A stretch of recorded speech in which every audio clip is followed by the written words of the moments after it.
Mi nombre es Fernanda Melchor, soy mexicana, soy una escritora que nació en el puerto de Veracruz. Esto está en la costa del Golfo de México. Estoy muy orgullosa de ser la novena participante en la residencia de escritores del Malva, del Museo de Arte Latinoamericano de Buenos Aires. Es la primera vez que vengo a Buenos Aires, que es la primera vez que estoy en Argentina. Aunque conocía otras ciudades del Cono Sur, jamás había estado aquí y estoy feliz, ¿no? Porque estoy muy contenta de conocer esta ciudad que hasta entonces solo había conocido en los libros y en la música, ¿no? Tal vez. Aquí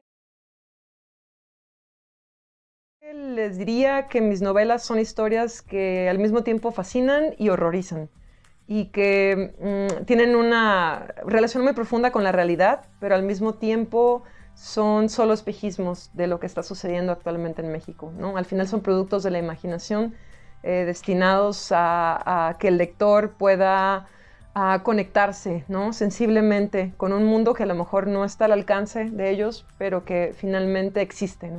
Es muy chido porque siempre estuvo la ficción antes que nada, luego me entró este interés por el cine, por el documental, luego escribí crónica porque estudié periodismo, me desarrollé escribiendo historias verdaderas, ¿no? Con un estilo narrativo, y luego me volví escritora de ficción y luego volví un poco a lo audiovisual, ¿no? Cuando me dieron chamba para escribir series. Y me he estado dedicando últimamente a eso. Lo que pasa es que no todos los proyectos como que salen a la luz. Como algo intermedio, ¿no? O sea, que el periodismo era una carrera que tenía que ver con el lenguaje, con la escritura, sobre todo el periodismo impreso, que fue en el que me especialicé. Y que al mismo tiempo era una carrera que me impulsaba a vivir fuera, ¿sabes? Del escritorio, ¿no? Fuera como de la compu, como fuera de mi propio mundito. Entonces, el periodismo a mí me dio como el pretexto un poco de salir a la calle y como la audacia de hacer esas preguntas que a veces cuando no eres periodista te quedas nada más callado, ¿no? Y en cambio el ejercicio del periodismo te da como esa justificación para andar ahí de metiche, para mí, ¿no? El periodismo, yo creo que no sería la misma escritora si no hubiera estudiado periodismo, ¿no? Me hizo tener una relación muy especial con la realidad, me enseñó a moverme de una manera peculiar entre la realidad, ¿no? Siempre siendo consciente de mi propia subjetividad, al mismo tiempo de eh, guardar las distancias con mi tema, pero también tratando de sumergirme en el tema, ¿no? O sea, para mí es vital, creo, haber sido periodista. La voz, yo de alguna forma tengo una intuición de estructura. Como ustedes saben y han visto en mis libros, no son libros que están contados de A a B, ¿no? Siempre hay una estructura un poco más laberíntica, en espiral, más complicada, ¿no? Me gusta hacer eso porque me gusta que la experiencia de lectura esté siempre salpicada por la intriga y por el suspenso, ¿no? Me gusta que el lector vaya leyendo y diga, "Ah, es por eso que hizo aquello", ¿no? O vaya leyendo y diga, "Ah, esto es diferente a lo que yo pensaba", ¿no? Porque así es la vida. Realmente la literatura debe confrontar a los lectores. Si no quieren ser confrontados, ¿qué chingados están leyendo, no? O sea, y al mismo tiempo, no sé, he encontrado de todo en esta vida y he encontrado a veces lectores que dicen, no, pues los libros de Fer mejor ahorita no, porque estoy como en un momento así medio bajoneado y yo entiendo, ¿no? Es verdad que si eres un lector que lee para reafirmar tus creencias de que la vida es buena, ¿no? Y no, mis libros no te van a servir mucho para eso. Pero creo que al mismo tiempo son historias que están contadas de una forma que permiten que los lectores puedan conectar, ¿no? Con sus propias emociones como densas y oscuras. Y la literatura siempre es capaz de hacer esto, porque en la ficción sobre todo, pienso, ¿no? Cuando leemos una autoficción, para nosotros es fácil involucrarnos porque decimos, ah, eso le pasó a alguien, ¿no? Eso está ahí y yo estoy acá y entonces todo es un espacio muy seguro. Pero la ficción es peligrosa porque en la ficción tú te conviertes, el personaje se convierte en ti, tú te conviertes en el personaje y tú eh, sientes esas cosas, ¿no? Y te ponen en contacto con emociones que a lo mejor no estabas como muy preparado para sentir. Pero la verdad es que también hay lectores como yo y como muchos de mis lectores que están buscando justo esa experiencia, ¿no? O sea, que están buscando justo libros que sean, como decía Kafka, ¿no? Esa hacha que rompa el mar helado de nuestro interior. A mí me gusta hablar del presente, me gusta hablar del México en el que vivimos y me gusta hablar sobre esta cuestión de la condición humana también, ¿no? En lo personal a mí me gusta disfruto, me interesa abordar estos sentimientos difíciles, ¿no? De nuestra condición humana, porque también es lo que nos hace ser humanos. O sea, nuestra humanidad no proviene nada más del altruismo y de la bondad y de la capacidad de sacrificio y del heroísmo que los seres humanos podemos demostrar, proviene bien también del objeto que podemos ser. También eso es parte de nuestra humanidad, ¿no? Y considero que es interesante mostrarlo porque sin esa parte no somos nosotros. Es decir, yo creo que la literatura, y especialmente la novela, una de las cosas que busca es mostrar esta gran variedad de grises que existen en el espectro de la humanidad, no solo lo blanco y lo negro, ¿no? Una novela mala es aquella que te presenta un personaje súper bueno y el villano que es súper malo, ¿no? Entonces se vuelve una caricatura, ¿no? O sea, se vuelve un cómic, ¿no? Se vuelve otro tipo de producto que no es una novela. Entonces creo que para comprender lo que somos, a dónde vamos y qué hemos hecho y cómo hemos llegado aquí, necesitamos comprender los dos lados. Y no sé, a veces tengo la impresión de que a muchas personas no les gusta tratar estos temas, ¿no? Y es comprensible, no es nuestro lado bonito. Pero, pues, por otro lado, tampoco es nada que nadie nunca ha experimentado, ¿no? O sea, en parte, un poco escribir Temporada de Huracanes es una constante interrogación, una constante exploración mía acerca de por qué ciertas personas deciden cruzar una línea, ¿no? La línea de cometer un crimen, de matar a una persona, de cometer una violencia. Porque unas personas lo hacen y otras no lo hacemos. Aunque a veces hemos querido hacerlo, ¿no? O hemos fantaseado con apretar el pescuezo a alguien que nos... O sea, ¿sí me entiendes?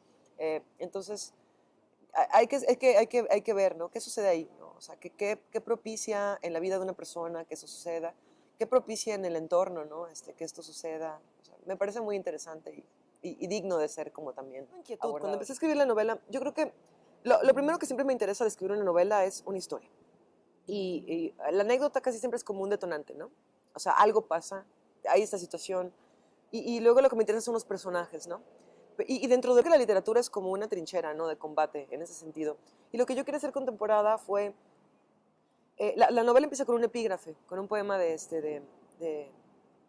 Yeats, que habla acerca de una persona que se ha transformado y gracias a esa transformación ha nacido una nueva belleza, ¿no? Pero yo estaba hablando como en clave irónica acerca de cómo muchas veces el feminicidio para ciertos hombres se convierte en una suerte de rebelión, ¿ves? O sea, algo pasa en la vida de estos hombres que estalla, ¿no? Y quienes tienen más cerca son a las mujeres y por eso las asesinan, ¿no? En la novela resulta ser que el asesinato de la bruja acaba siendo una especie como de chivo expiatorio por toda la rabia que esta serie de chicos tienen acumulada dentro, donde pues la víctima más cercana que tienen ahí es esta persona y por eso acaban matándola, pero en realidad nunca hay un motivo como tal, así de directo, ¿no?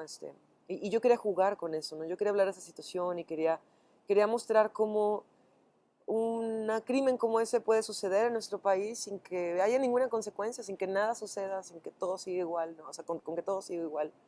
Y me interesaba también hablar de cómo estos crímenes no son ningún tipo de heroísmo de ningún estilo y no hay ninguna belleza en el crimen, ¿no? O sea, no hay nada bueno que salga de estos asesinatos. Yo amo el lenguaje popular, ¿no? Para mí, que siempre he pensado que, o sea, el lenguaje de la gente, la manera en que la gente habla y las frases que usamos y las que reproducimos, ¿no? Como memes todo el tiempo, ¿no? Y que vienen a veces de mucho tiempo antes, tienen una sabiduría que a veces otro tipo de explicaciones mucho más racionales no pueden alcanzar, ¿no? Entonces, me gusta mucho incorporar cómo la gente habla en mis novelas.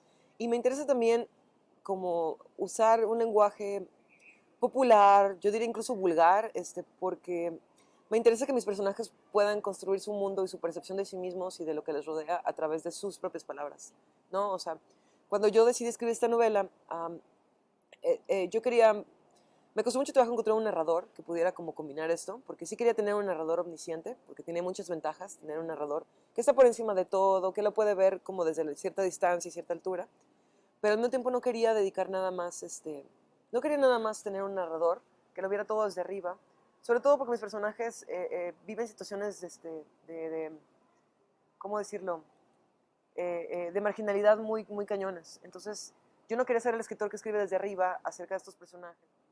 Que se pensara que yo estaba por encima de ellos, ¿no? Entonces, la idea era tener este narrador que fuera también capaz de estar al ras, ¿no? O sea, y de ponerme en el lugar de ellos y estar con ellos y sentir, y hacer sentir al lector, sobre todo, ¿no? En carne propia lo que esos personajes estaban viviendo, y eso no iba a poder hacerlo desde arriba, ¿no? Sí. Lo que tiene en temporada de huracanes es que como tienes varios personajes que están hablando desde su propia perspectiva, se puede como jugar a ir complementando a los personajes, ¿no?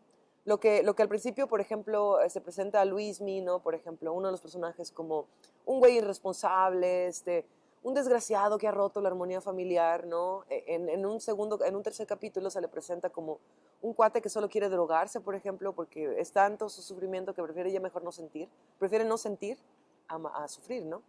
Y después lo ves como el salvador de una persona, y después lo ves como un objeto amoroso, o sea, es como poner varios personajes y sus propias percepciones acerca del entorno y de sí mismos y de sus vidas me permitió como ir mostrando varias facetas de los mismos personajes, ¿no? Y ir profundizando cada vez más en ellos. Es al mismo tiempo una cuestión técnica y una cuestión como de, no sé, intuitiva, ¿no? Tú vas como construyendo las historias así, un poco a la manera de como cuando te cuentan un chisme, ¿no? O sea, te van introduciendo a una historia y poco a poco vas comprendiendo con las complejidades entre los personajes y sus conflictos.